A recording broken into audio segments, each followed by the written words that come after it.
হিসাশি Ouchi, the most radioactive man in history. একজন মানুষ যার মৃত্যুকে ইতিহাসের সবথেকে বেশি যন্ত্রণাদায়ক ও ভয়ানক মৃত্যুগুলোর মধ্যে একটি বলা হয়, যার মৃত্যু এতটাই যন্ত্রণাদায়ক ছিল যা মানুষের কল্পনাকেও হার মানাবে। আজকে আমরা জানব কি এমন হয়েছিল আউচির সাথে যার জন্য তাকে জীবিত অবস্থায় সহ্য করতে হয় নরকের ভয়ঙ্কর কষ্ট। সাল 1999। ঘটনা শুরু হয় জাপানের টোকাইমুরা শহরে অবস্থিত Japanese nuclear fission company as known as JCO company থেকে। এই কোম্পানির কাজ ছিল বিদ্যুৎ তৈরিকারী পাওয়ার প্ল্যান্টগুলোকে জ্বালানি বা ফুয়েল তৈরি করে দেওয়া। এখন এইটা কয়লা বা পেট্রোলের মতো কোনো সাধারণ ফুয়েল ছিল না, এটা ছিল নিউক্লিয়ার ফুয়েল, যেটা তৈরিতে মেজর আইসোটোপ ব্যবহার করা হতো ইউরেনিয়ামকে, which is a radioactive metal. যেখানে অন্যান্য জায়গায় স্পেশালাইজড মেশিনের সাহায্যে ইউরেনিয়াম প্রসেস ট্যাঙ্কে ইউরেনিয়াম মেশানো হতো, সেখানে এই জেসিও কোম্পানি তাদের ওয়ার্কারদের দিয়ে স্টিলের বালতির সাহায্যে এই কাজটি করাতো। দ্যাটস মিন ফিউল প্রসেসের জন্য ব্যবহারকারী ইউরেনিয়াম ও আদার্স ডেঞ্জারাস কেমিক্যাল পরিবহন করা হতো স্টিলের বালতির সাহায্যে। কিন্তু ওই সময়ের ওয়ার্কাররা খুব বেশি শিক্ষিত না হওয়ায় ও কখনো কোনো দুর্ঘটনা না ঘটায় এই বিষয়ে কেউ কোনো কথা বলেনি। কিন্তু সব কিছু পাল্টে যায়। ফ্যাক্টরি তার নর্মাল শিডিউল প্রোডাকশনের থেকে 2 দিন পিছিয়ে ছিল। এর জন্য সকল ওয়ার্কারদের উপর কাজের চাপ সৃষ্টি হয়। নিজেদের প্রোডাকশন স্পিড বাড়ানোর জন্য তারা ফুয়েল তৈরিতে ইউরেনিয়ামের মাত্রা বাড়িয়ে দেয়। বেসিক্যালি যেখানে ফুয়েল তৈরিতে 5% ইউরেনিয়াম ব্যবহার করা হতো, সেখানে এইটাকে 3 গুণ বাড়িয়ে 17% করে দেওয়া হয়। এতে করে ফুয়েল তৈরির স্পিড তো বেড়ে যায়, কিন্তু সকাল 10:30 সময় হঠাৎ করে ইউরেনিয়াম মিক্সিং ট্যাঙ্ক থেকে এক তীব্র ব্লু লাইট বের হয়। ঘটনার সময় ট্যাঙ্কের কাছে উপস্থিত ছিল হিসাশি আউচি, ইউতোকা ওকোকাওয়া ও তাদের সুপারভাইজার মাসাতো শিনোহারা। আর এই দুর্ঘটনা ঘটে অতিরিক্ত ইউরেনিয়াম ব্যবহারের ফলে। আর এই ব্লু লাইট ছিল রেডিয়েশন, যার শিকার এই 3 জনই হয়। তারপরে আর কি, অতিরিক্ত রেডিয়েশনের ফলে 3 জনই মারা যায়। কিন্তু না, জিনিসটা এতটাও সহজ ছিল না।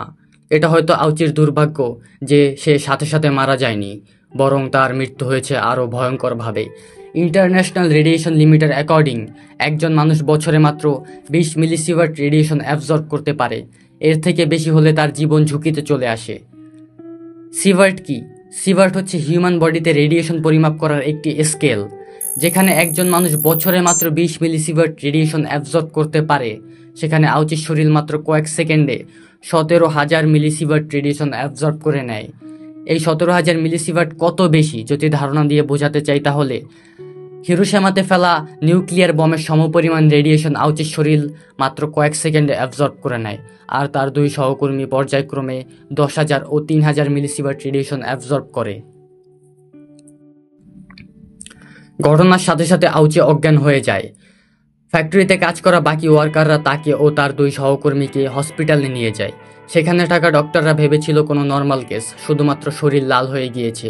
কিন্তু যখনই তারা এই 3 জনের শরীরের রেডিয়েশন লিমিট চেক করে, তখনই তারা রীতিমতো ঘাবড়ে সেই রুম থেকে পালিয়ে যায়। পরবর্তীতে সেফটি ইকুইপমেন্ট পরিধান করে পরে আসে, জানি ডাক্তাররা রেডিয়েশনের শিকার না হয়। তারা ভাবছিল এই আউচি, যে কিনা 17,000 মিলিসিভার্ট রেডিয়েশন অ্যাবজর্ব করেছে, সে এখনও জীবিত কিভাবে আছে। তারা তার শরীর থেকে ডিএনএ স্যাম্পল নিয়ে সেটাকে টেস্ট করে, আর দেখতে পায় তার ডিএনএ পুরোপুরিভাবে ধ্বংস হয়ে গিয়েছে। তার বোন ম্যারোতে থাকা ক্রোমোজোম পুরোপুরি নিঃশেষ হয়ে গিয়েছে। একজন মানুষের শরীরে সময়ের সাথে পুরনো বডি সেল নষ্ট হয় আর সেখানে নতুন বডি সেল তৈরি হয়। এইটা হয় কারণ আমাদের ডিএনএতে এই ইনস্ট্রাকশন দেওয়া থাকে। কিন্তু আউচির তো ডিএনএই পুরোপুরি ধ্বংস হয়ে গিয়েছে, অর্থাৎ তার শরীরে থাকা প্রতিটা অর্গ্যান অলরেডি মারা গিয়েছে। সোজা বাংলায় বললে সে পরিণত হয়েছে একটি জীবিত লাশে। রেডিয়েশনের আগে তৈরি হওয়া নতুন বডি সেলগুলোর কারণে আউচির শরীর এখন পর্যন্ত তো নর্মাল লাগছিল, কিন্তু যখনই সেই সেলগুলোর লাইফ টাইম শেষ হয়, তখন থেকেই শুরু হয় আউচির খারাপ সময়ের। নতুন সেল তৈরি না হওয়ার কারণে তার স্কিন ঝরা শুরু হয়। শুধু স্কিনই না, শরীরের ভেতরে থাকা অর্গ্যানের টিস্যুগুলো নষ্ট হওয়া শুরু হয়। এমন এক যন্ত্রণা আউচি সহ্য করছিল যা বলার বাহিরে। কিছুদিনের মধ্যে তার শরীর দেখতে অনেক ভয়ানক রূপ নেয়। তার স্কিন পুরোপুরিভাবে শেষ হয়ে গিয়েছিল, তার শরীরের জায়গায় জায়গায় ফাটল ধরে যেখান থেকে রক্ত বের হচ্ছিল। তার শরীর থেকে এত বেশি রক্ত বের হয়ে যাচ্ছিল যে ডক্টররা তাকে জীবিত রাখার জন্য কন্টিনিউয়াসলি তার শরীরে নতুন রক্ত দিচ্ছিল। সেই সাথে প্রথমবারের মতো তার শরীরে দেওয়া হয় স্টেম সেল। হিসাশি আউচি হলো প্রথম ব্যক্তি যার শরীরে পরীক্ষামূলকভাবে স্টেম সেলের ব্যবহার করা হয়। কিন্তু এত কিছু করেও কোনো কাজ হচ্ছিল না। তার শরীরের মাসলগুলো ভেঙে পড়া শুরু হয়। যন্ত্রণায় যখন আউচি কান্না করত তখন তার চোখ দিয়ে পানির বদলে রক্ত বের হতো। তার ভেতরের অর্গানগুলো পচন ধরা শুরু হয়। রোজ তার শরীর থেকে 10 লিটার ফ্লুইড বের হয়ে যাচ্ছিল। ডক্টররা তাকে জীবিত রাখার জন্য লাগাতার তাকে ফ্লুইড দিচ্ছিল। আর এই সময় একদিন আউচির হার্ট অ্যাটাক হয়। তার হার্ট বন্ধ হয়ে যায়। আউচি শান্তি পেয়ে যায়। কিন্তু ডাক্তাররা তো আর কাউকে এমনি এমনি মরতে দিতে পারে না। তারা তাকে জীবিত করার জন্য ইলেকট্রিক শক দেয়। তার হার্ট চালুও হয়ে যায়। কিন্তু এইবার তার অবস্থা আরও বেশি খারাপ হয়ে যায়। তার শরীরের প্রতিটা অর্গান একেবারে নষ্ট হয়ে যায়। তার অবস্থা এত বেশি খারাপ হয়েছিল যে তার শরীর থেকে হাত পাগুলো খুলে খুলে আলাদা হয়ে যাচ্ছিল। ডক্টররা কোনো রকম তার শরীরকে স্টেবল রেখেছিল। সে না পারতো শ্বাস নিতে কারণ তার লাংস কাজ করছিল না। সে না পারতো খাবার খেতে কারণ শরীর সেটা অ্যালাউ করতো না। হাঁটা চলার কথা তো বাদই দিলাম। একটি মানুষ মারা গেলে যেমন শরীর পচে যায়, তার শরীরও পচে যাচ্ছিল। কিন্তু পার্থক্য হলো তার ব্রেন এখনও জীবিত ছিল। সে প্রতিটা জিনিস ফিল করছিল যে তার শরীর পচে যাচ্ছে, শরীর থেকে হাত পা আলাদা হয়ে যাচ্ছে। কিন্তু তার কাছে কিছুই করার ছিল না।